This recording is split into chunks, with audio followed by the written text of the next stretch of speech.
수요일 저녁에 저희가 열왕기상 말씀을 계속해서 함께 나누고 있습니다. 지금 이 솔로몬은 성전을 건축하고 이제는 궁전도 다 건축을 했습니다.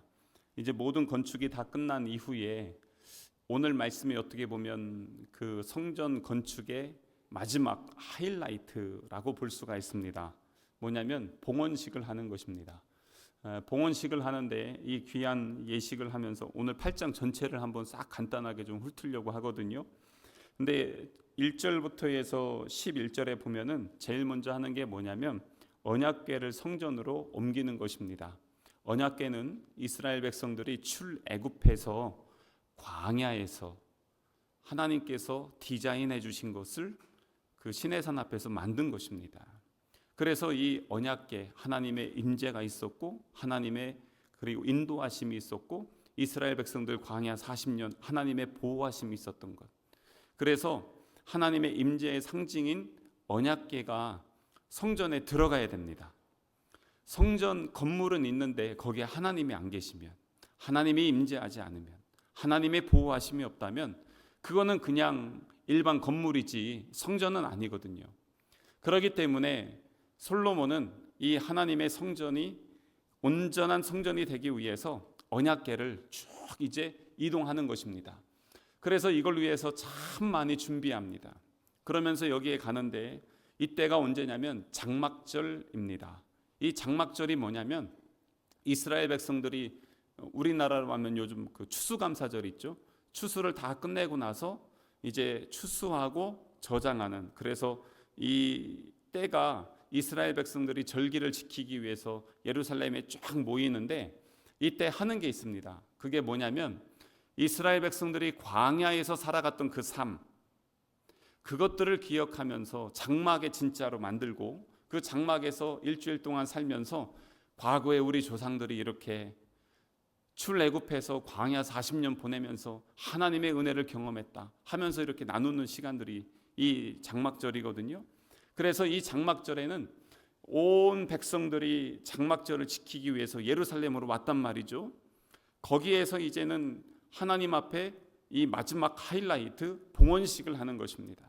그래서 제일 먼저 한 것이 이 언약궤를 성전에 딱 올려놓고 보니까 어떤 상황이 일어나냐면 하나님이 임재하여 주십니다. 임재하여 주시는데 어떻게 임재하시냐? 구름이 여호와의 전에 빽빽하게 뒤덮고 하나님의 영광으로 임재하여 주셨던 거예요. 이게 언제 그랬냐면 출애굽기 시내산에서 성막을 다 짓고 하나님 앞에 올려드렸을 때 하나님의 영광이 그 가운데 임재하였거든요. 그런데 오늘 그 현상이 여기에서 또 일어나는 것입니다. 그래서 하나님의 영광 가운데, 그래서 10절 보세요.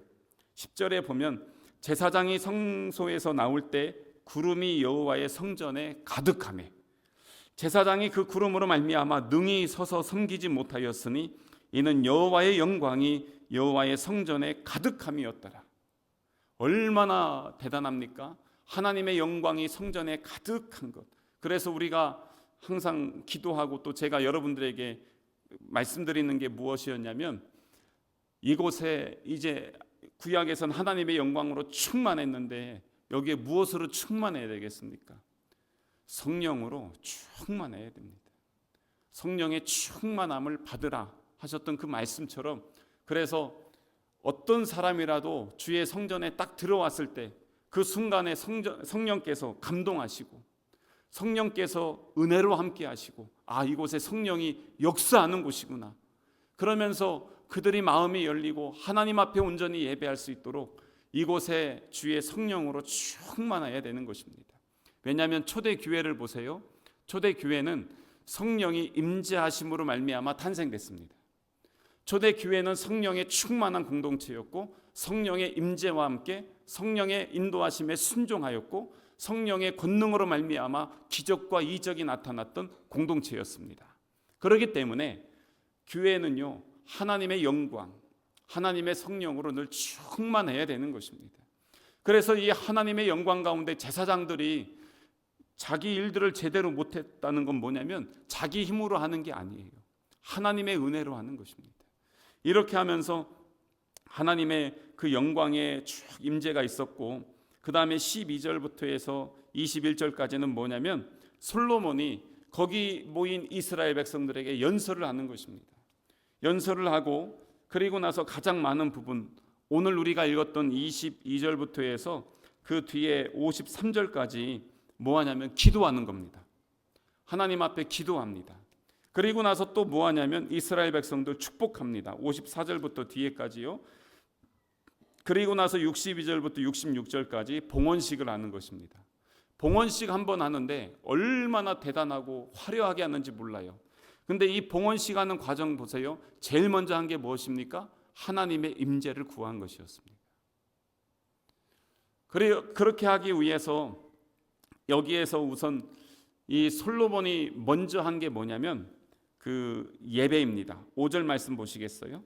5절에 보면 솔로몬 왕과 그 앞에 모인 이스라엘 회중이 그와 함께 그 궤 앞에 있어 양과 소로 제사를 지냈으니 그 수가 많아 기록할 수도 없고 셀 수도 없었더라. 그러니까 먼저 우리 하나님 앞에 봉헌식을 하기 전에, 언약궤를 올리기 전에 먼저 한 것이 하나님 앞에 제사를 올려드린 것입니다. 그리고 나서 이게 끝났어요. 뒤에 63절 말씀 한번 보시겠어요? 맨 뒷쯤에 있지만 이게 봉헌식 하면서 솔로몬이 화목제의 희생 제물을 드렸으니 곧 여호와께 드린 소가 22,000마리요 양이 12만 마리라. 이와 같이 왕과 모든 이스라엘 자손이 여호와의 성전의 봉헌식을 행하였는데 하면서 지금 하나님 앞에 64절까지 온갖 제사로 주님 앞에 영광을 올려드리고 있습니다. 보통 우리는 어떻게 하냐면요, 지금 봉헌식이 있으면 앞이든 뒤든 한 번만 해. 뭘 그렇게 예배를 많이 합니까? 그리고 뭘 그렇게 길게 합니까? 그냥 한 번만 해도 됩니다. 일반적으로 그럴 수 있거든요. 그런데 솔로몬이 그러지 않습니다. 하기 전에 하나님 앞에 온전한 제사를 올려드리고 마치고 나서 하나님 앞에 또 전심으로 제사를 올려드리는 것입니다. 왜 그랬을까요? 그는 하나님을 찾는 사람이고 하나님을 구하는 사람이고 하나님을 사모하는 사람이고 하나님을 사랑하는 사람이었기 때문에 그런 것입니다. 그래서 예배가 즐거운 거예요. 의무감에 예배 나오는 것이 아니라 하나님을 만나는 것이 너무 기쁜 것이에요. 하나님 앞에 드림이 너무나 기쁜 것입니다. 그렇기 때문에 이 많은 것을 드리고 또 하나님을 찾고 구하는 것, 그것이 그에게는 의무가 아니었습니다. 기쁨이었습니다. 감사였습니다. 여러분들 그 예배 나올 때 어떻습니까? 우리 하나님 앞에 나아갈 때 우리의 마음이 어떠냐는 것이에요. 지금 이 솔로몬이 이렇게 하면서 하나님 앞에 나아가며 예배하고 중심으로 하는 그 모습 보면서 그게 다 뭐냐면 감사예요. 감사. 하나님 앞에 이 모든 것을 감사로 화답해서 제사로 올려드리는 것입니다. 그러니까 예배가 그의 삶의 중심이에요. 그의 입술에 늘 항상 감사가 넘쳐나는 것이에요. 하나님이 이루셨습니다. 하나님이 함께 하셨습니다. 하나님이 영광 받으실 것입니다. 그 내용들이 오늘 뒤에 말씀까지 계속 이어지는 것입니다. 그리고 또한 오늘 이 8장의 특징 중에 하나가 또 뭐냐면 계속해서 뭘 하냐면 축복해 줍니다. 이스라엘 백성들 계속해서 축복합니다. 14절 말씀 보세요. 14절에 보면 얼굴을 돌이켜 이스라엘의 온 회중을 위하여 축복하니 그때에 이스라엘의 온 회중이 서 있더라. 하나님 앞에 서 있는데 그때에 솔로몬이 백성들을 향해서 축복해 주는 것입니다. 당시의 축복은 기름 부음 받은 자들이 했는데 기름 부음 받은 자 바로 선지자, 제사장 그리고 왕이었습니다. 그래서 이 왕이 이렇게 축복을 합니다. 여러분 그 민수기 6장 23절에서 26절에 여호와는 내게 복을 주시고 너를 지키시길 원하며 내게 은혜 베푸시길 원하며 내게 평강 주시길 원하노라 했던 그 말씀 있잖아요. 우리 그 찬양 있잖아요. 여호와는 너에게 복을 주시기를 원하며 하면서 했던 이거, 그 마음 중심을 백성들에게 지금 축복하면서 선포하는 것입니다. 근데 이것도 한 번이 아니에요. 55절 말씀 보시겠어요? 기도를 쭉 끝나고 나서 54절부터 해서 뒤에 61절까지는 다 뭐냐면 이스라엘 백성들 축복해 주는 것이에요. 그 중에서 55절 보면 서서 큰 소리로 이스라엘의 온 회중을 위하여 축복하며 이르되 하면서 여호와를 찬송할지어다. 그러면서 이스라엘 백성들을 축복합니다. 근데 축복하는데 어떤 축복이에요? 하나님이 너와 함께 하시고, 하나님이 여기까지 이렇게 좋은 약속, 55절 56절만 보세요. 여호와를 찬송할지로다. 그가 말씀하신 대로 그의 백성 이스라엘에게 태평을 주셨으니 그종 모세를 통하여 무릇 말씀하신 그 모든 좋은 약속이 하나도 이루어지지 아니함이 없도다. 그러면서 이 뒤에까지 쭉 해서 그 약속의 말씀으로 축복을 해주고 있습니다. 얼마나 감사합니까? 이렇게 축복할 수 있다는 것. 그래서 우리가 광고할 때마다 어떻게 합니까? 서로 축복해 주잖아요. 사랑합니다. 축복합니다. 당신이 더 따뜻했으면 좋겠습니다. 그런데 더 좋은 축복이 있습니다. 무엇입니까? 하나님의 말씀을 나누어 주는 것입니다. 하나님께서 우리에게 주신 약속의 말씀이 있잖아요. 그것들을 나누어 주는 것입니다. 때로는 두려움과 낙심 가운데 있을 때 두려워하지 말라. 하나님이 함께 하신다. 고통 중에 아픔 중에 있을 때 여호와 라파 치료하시는 하나님 당신과 함께 할 것입니다. 또한 그 많은 그 외로움 중에 어떻게 해야 될지 모를 때 여호와는 너의 목자가 되시고, 여호와는 너를 지키시길 원하고, 여호와는 너에게 평강 주시길 원하고, 세상 끝날까지 우리와 함께 하시는 분이시다. 이 대림절 기간에 우리가 기억하고 기억하고 붙잡아야 될 약속의 말씀이 무엇입니까? 주님이 우리와 임마누엘로 함께 하신다는 것. 임마누엘 하시기 위해서 우리에게 오셨다는 것이에요. 그래서 마태복음 28장 마지막 우리 예수님 승천하실 때 보라 세상 끝날까지 내가 너희와 항상 함께 있으리라. 그 주님은 지금도 성령의 임재와 기름 부으심으로 우리와 함께 하시는 줄 믿습니다. 임재하여 주시고 내주하여 주셔서 우리 안에 거하시는 분, 우리와 동행하시는 분, 우리와 함께 웃고 함께 웃으며 함께 울고 그러면서 함께 동행하시는 그 따뜻하신 분, 바로 우리 성령님이십니다. 서로 그래서 축복해 줘야 돼요. 가만히 보면 언제 제일 많이 후회하시냐면 돌아가실 때 후회를 많이 하세요. 아유, 내가 왜 모질게 굴었을까? 아유, 내가 그때 왜 다퉜을까? 지금 가면은 그거 아무것도 아닌데 꼭 그때쯤 되면 그래요. 미안해. 진작 싸우지 말지. 그때 되면요, 뭐가 그렇게 후회되고 아쉬운지 모르겠어요. 그러면서 그때 되면 다 그럽니다. 껄껄껄 그럽니다. 이렇게 할 걸, 저렇게 할 걸 그럽니다. 근데 그러고 보면은 진짜 그렇게 살면 얼마나 더 감사하겠어요? 싸우지 않고 화해하고 회복하고 축복하고 참아주고 용서하고 인내하고 섬겨주고 도리어 덮어주고, 그게 뒤에 성경 말씀에 보면 다 그 말씀이잖아요. 예수님이 우리에게 그렇게 하셨듯이 우리가 이제는 그렇게 나눌 수 있는 것, 그게 바로 성숙한 그리스도인들 아니겠어요? 그래서 지금 이 솔로몬이 그 축복의 마음을 이스라엘 백성들에게 쫙 부어주는 것입니다. 얼마나 감사합니까? 그래서 하나님의 축복이 우리 성남 가족들에게도 늘 함께하여 주시기를 주님의 이름으로 축복합니다. 우리 자녀들에게요, 항상 축복해 주세요. 그냥 기도만 하지 마시고 입술로도 축복해 주세요. 하나님이 너희를 사랑한다. 하나님이 너희와 함께 하신다. 하나님이 너희의 걸음과 계획과 비전에 임재하여 주시고 이끌어 주실 것이다. 자녀들의 가정이 있잖아요. 그 가정들을 위해서 축복해 주세요. 마음껏 축복해 주세요. 얼마나 은혜가 넘칩니까? 아이들은요, 부모를 통해서 하나님을 봅니다. 그렇기 때문에 부모의 축복, 부모의 기도, 부모의 신앙의 삶, 그게 엄청나게 중요한 것입니다. 그래서 이스라엘 백성들은 지금 이 솔로몬의 축복을 하면서 그 어떻게 했습니까? 아멘, 아멘 화답하면서 함께 그 자리에서 기쁘고 즐거운 제사와 함께 하나님을 찬양하고, 그 제사 드리고 나서 화목제물 드리거든요. 그거는 또 같이 나눠 먹는 거예요. 잔치하는 거예요.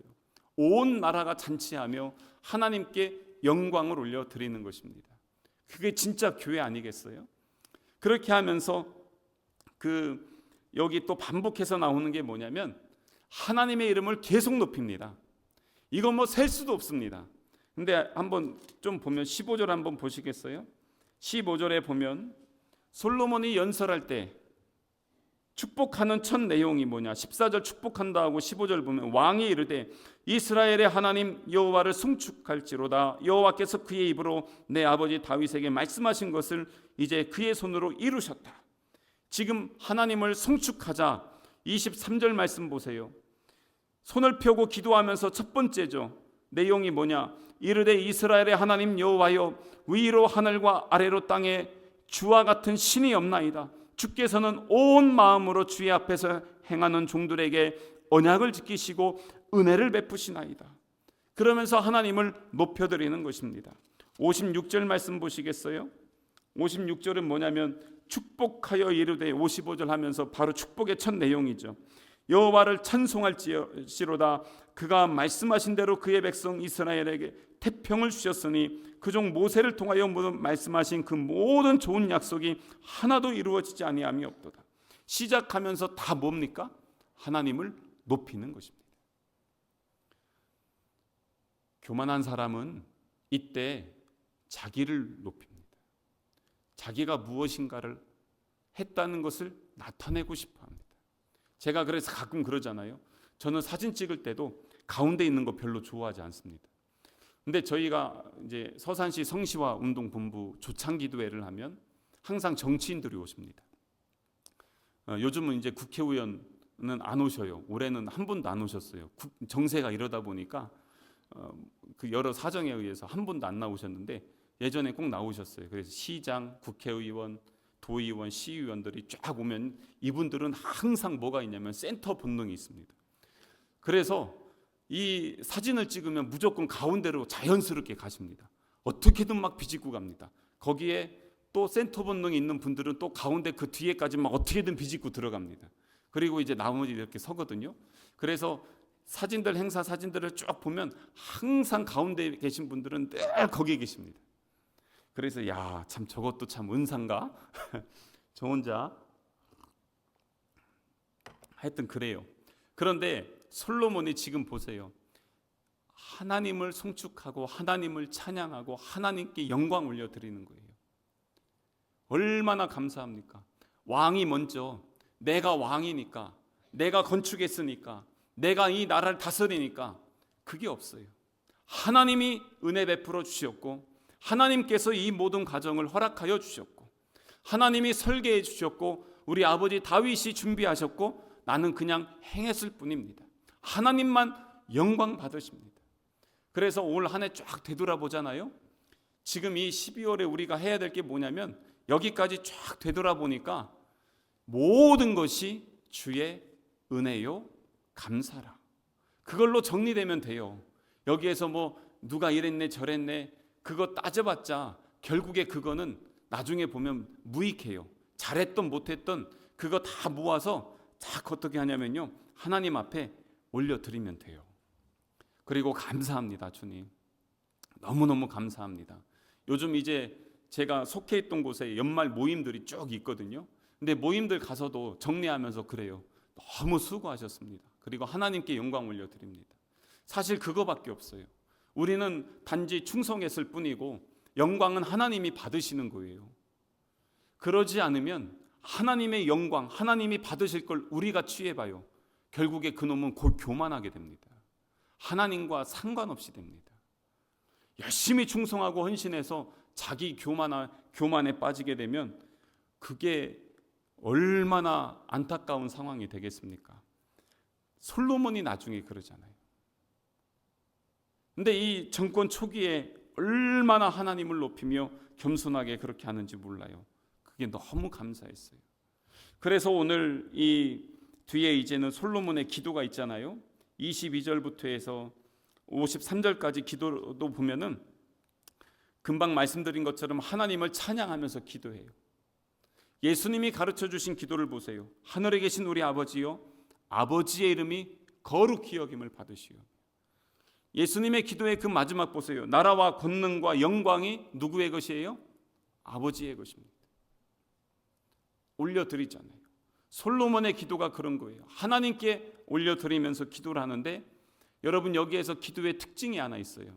그게 뭐냐면, 여기엔 나오지 않지만 지난주에 성경 공부 때 말씀드렸지만 솔로몬의 기도는요, 레위기를 붙잡아요. 그리고 다윗의 약속의 말씀을 붙잡고 기도해요. 그러니까 그는 성경을 잘 알아요. 하나님의 말씀을 알고 그 말씀을 붙잡고 기도하는 것입니다. 그 내용들이 여기에 하나하나 구구절절이 다 나와 있습니다. 그래서 25절에 다시 한번 보시면 어떠냐면, 그 25절에 보면 이스라엘 하나님 여호와여, 주께서 주의 종대 아버지 다윗에게 말씀하시기를 이라고 해요. 24절에도 다윗에게 하신 말씀을 지키사, 말씀 26절 보세요. 다윗에게 하신 말씀을 확실하게 하옵소서. 지금 3번이나 나오죠. 29절 보세요. 주께서 전에 말씀하시기를 내 이름이 거기 있으리라. 지금 다 뭡니까? 기도를 할 때 말씀을 갖고 기도해요. 말씀 붙잡고 기도하는 거예요. 여러분 기도하실 때 정말 착각하시고 잘못 기도하시는 분들 계시는데, 신앙생활할 때도 이거 정말 잘못된 건데 뭐냐면, 내가 생각할 때 하나님은 이런 분이실 거야 하는 분이 있어요.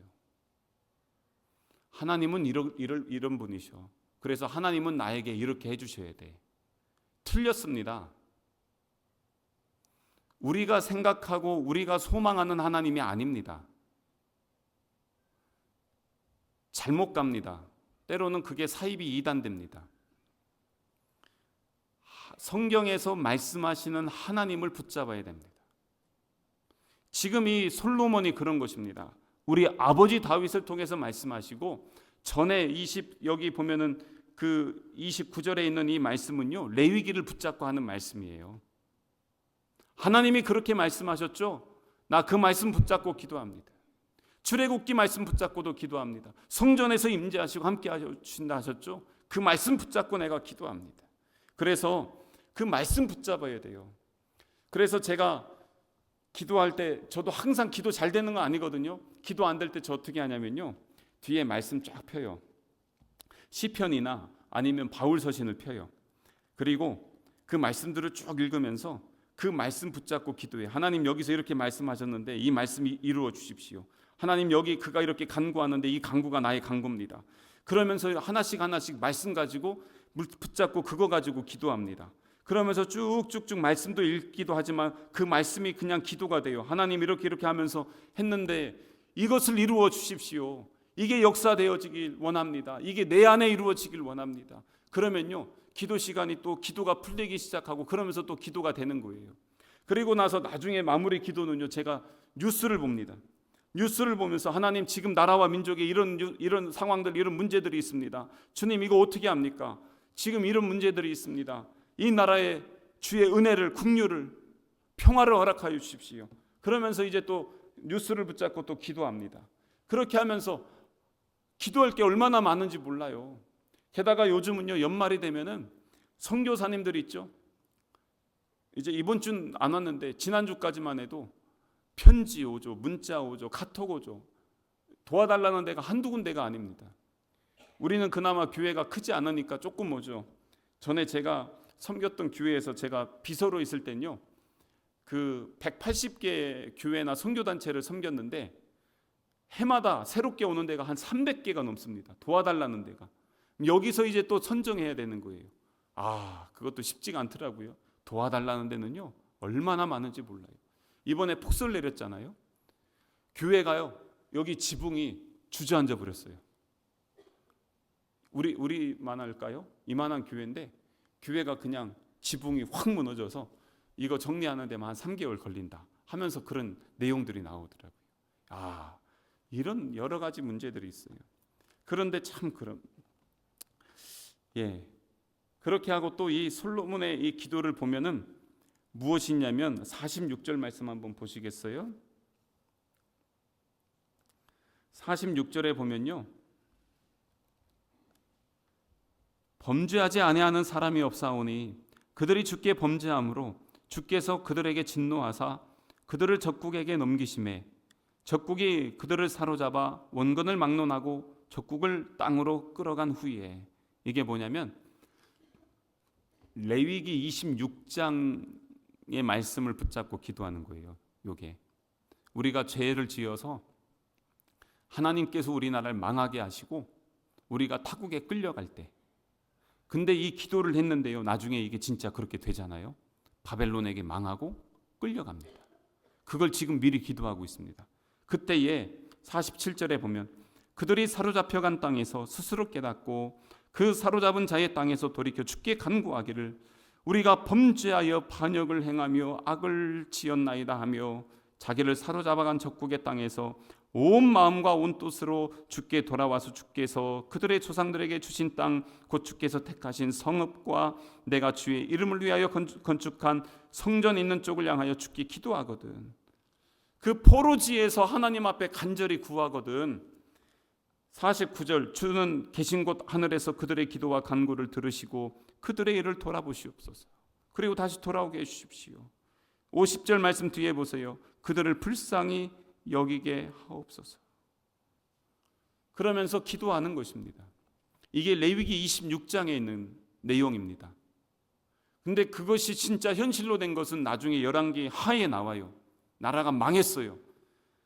이때 창문을 열고 늘 하나님 앞에 무릎 꿇고 3번씩 기도했던 사람이 누굽니까? 다니엘입니다. 그리고 하나님께서 그 기도를 들으십니다. 70년 만에 돌아오게 하십니다.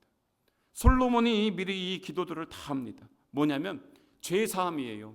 하나님, 우리가 죄를 지었어도 하나님 앞에 돌아와서 우리의 마음을 쏟고 하나님 앞에 간절히 구하면 하나님 응답하여 주시고 우리에게 긍휼을 베풀어 주시고 다시 회복케 하여 주옵소서. 꼭 요즘 우리나라 같지 않습니까? 그래서 지금 이 기도를 합니다. 그리고 또한 41절에 있는 말씀 보시겠어요? 41절에 보면은 또 주의 백성 이스라엘에 속하지 아니한 자 곧 주의 이름을 위하여 먼 지방에서 온 이방인이라도, 이방인이에요. 이방인. 그들이 주의 크신 이름과 주의 능한 손과 주의 펴신 팔의 소문을 듣고 와서 이 성전을 향하여 기도하거든. 주는 계신 곳 하늘에서 들으시고 이방인이 주께 부르짖는 대로 이루사 땅의 만민이 주의 이름을 알고 주의 백성 이스라엘처럼 경외하게 하시오며 또 내가 건축한 이 성전을 주의 이름으로 일컫는 줄을 알게 하옵소서. 뭐냐면 이방인이 하나님의 성전을 위해서 기도하면 하나님 그 기도도 들어주십시오. 이 이스라엘 사람들은요 아주 배타적입니다. 자기들은 선민이고 구원받았고 다른 사람들은 다 지옥의 자식들이라고 그러는데 솔로몬은 그러지 않았습니다. 왜 그랬을까요? 이게 뭐냐면 출애굽기를 붙잡고 하는 기도예요. 이스라엘 백성들이 출애굽에서 광야로 왔을 때 하나님께서 출애굽기 16장에 너희들은 온 세상에 대하여 제사장 나라가 된다고 했어요. 그건 뭐냐면 너희들을 통해서 온 세상에 하나님의 살아계심을, 그래서 너희를 통해서 하나님의 구원하심을, 그래서 너희를 통해서 하나님의 나라를 이룰 것이다 라고 하나님이 말씀하셨어요. 출애굽기 19장에. 지금 그걸 붙잡고 기도하는 거예요. 그게 하나님이 이스라엘 백성들을 출애굽하신 목적이었어요. 그걸 붙잡고 기도하는 거예요. 하나님, 출애굽기 때 그렇게 하신 말씀, 이방인을 위해서 그렇게 하셨던 말씀, 우리를 통해서 열방과 세계 하나님의 복음이 흘러가겠다고 약속하신 그 말씀을 붙잡고 내가 기도합니다. 그래서 이방인들이 하나님 앞에 나와 기도할 때 하나님 들어주십시오. 그러면서 그가 하나님 앞에 간절히 그렇게 기도하는 것입니다. 근데 우리나라 보세요. 역사적으로 얼마나 많은 어려움들이 있었습니까? 남북 전쟁이 있고 아무것도 없을 때, 그때 외국에 있는 선교사님들이 우리를 위해서 엄청난 헌신을 했습니다. 많은 원조가 있었습니다. 전 세계에서. 그래서 우리 어르신들 보세요. 그때 기억하면 참 고생 힘들었다 하시면서도 그래도 여기까지 이렇게 오늘까지 온 것 보면은 너무나 큰 은혜 아니겠어요? 얼마나 감사합니까? 그래서 그때 요즘도 우리 성도들이 다른 데 선교하면서 우리 권사님들 여긴 안 계시지만 그 노인 일자리 3년 동안 그거 10원도 안 쓰고 다 모아가지고 하나님의 교회 건축하고 그런 식으로 하면서 다 했잖아요. 지금 우리 여기 계신 분들이. 그런데 그렇게 했는데 우리가 그렇게 받은 거예요. 외국에 있는 수많은 성도들이 우리를 위해서 그렇게 기도해 줬어요. 우리도 그래서 나누고 기도해야 되는 것이에요. 근데 그게 뭐냐? 솔로몬이 지금 그 기도를 하나님 앞에 그렇게 간절히 구하며 나아가는 것이에요. 여기 보면은 좋은 내용이 별로 없어요. 기도의 내용 보면요, 그냥 보시면 이래요. 31절 보세요. 31절 보면 만일 어떤 사람이 그 이웃에게 범죄했다는 거예요. 35절 보세요. 만일 그들이 주께 범죄함으로. 37절 보세요. 만일 이 땅에 기근이나 전염병이 있거나 곡식이 시들거나 메뚜기, 황충, 적국이 나타나서 재앙이나 질병이 있든지. 41절에 이방인들 위해서. 그리고 46절에 나라가 망했을 때. 지금 성전 낙성식 성전 봉헌하면서 하나님 앞에 지금 이런 내용들을 가지고 기도하는 거예요. 근데 그 마음의 중심에 무엇이 있습니까? 하나님을 향한 경외함이 있다는 것입니다. 그러면서도 우리는 이런 연약한 자들이라는 것을 고백하는 것입니다. 그럼에도 불구하고 우리가 기도하며 나아갈 수 있는 것은 주님은 우리의 기도를 들으시고 하늘의 문을 여시고 주의 거룩하신 은혜를 부어주시는 분이시라는 것을 믿기 때문에 기도하는 것입니다. 참 어떻게 보면 가리고 싶은 것들이잖아요. 하지만 기도하잖아요. 제가 그래서 솔로몬의 기도를 보면서 야, 왕이 하나님 앞에 이렇게 간절히 구하는데 하나님께서 얼마나 크신 은혜를 베풀어 주시나. 그에게 지혜를 주시고 그의 예배를 받으시고 그를 통해서 나라가 평안하게 하시고 부강하게 하시고 적국이 떨게 하시고 그러면서 지경이 넓어지게 하셨던 그 은혜. 너무 감사하다. 그래서 제가 오늘 이 말씀을 묵상하다가 우리나라를 한번 봤어요. 지금 우리나라는 어떻게 왕이 백성들에게 이렇게까지 해가지고 지금 나라와 민족이 너무나 많은 아픔 가운데 있는데 이거 어떻게 하나. 솔로몬의 기도를 담고 싶었어요. 그래서 우리가 오늘 이 시간에 왕 같은 제사장의 그 마음으로 솔로몬 왕이 하나님 앞에 올려드렸던 그 기도, 나라와 민족을 위해서 이방을 위해서 기도했던 그 기도가 오늘 우리의 기도가 되어서 하나님 앞에 간절히 구하고 그래서 이 나라와 민족을 하나님 불쌍히 여겨주시고 이것보다 훨씬 더 어려운 때가 많았잖아요. 사실 역사적으로 경험했던 우리 어르신들 많잖아요. 일제시대부터 그 얼마나 많은 아픔과 상처들이 있었습니까? 하지만 참 감사한 것은 그럼에도 불구하고 하나님은 이 나라를 지키고 인도하여 주셨다. 근데 거기에 그 어떤 종교도 이렇게 나라와 민족을 위해서 매일매일 이렇게 간절히 부르짖고 기도하는 종교가 없습니다. 기독교만 이렇게 합니다. 그래서 우리는 다시 기도해야 됩니다. 나라와 민족이 다시 주 앞에 회복되고 지금 이 솔로몬이 하나님 앞에 기도했던 것처럼 우리가 하나님 앞에 죄를 뒤집어 쓰고 주님 이 땅을 불쌍히 여겨 주십시오. 이 땅을 치료하여 주십시오. 이 땅을 회복하여 주십시오. 다시 일어나게 하여 주십시오. 그래서 수많은 영혼들이 하나님 앞에 다시 회복과 함께 기쁨의 노래가 넘치는 나라와 민족이 되게 하여 주옵소서.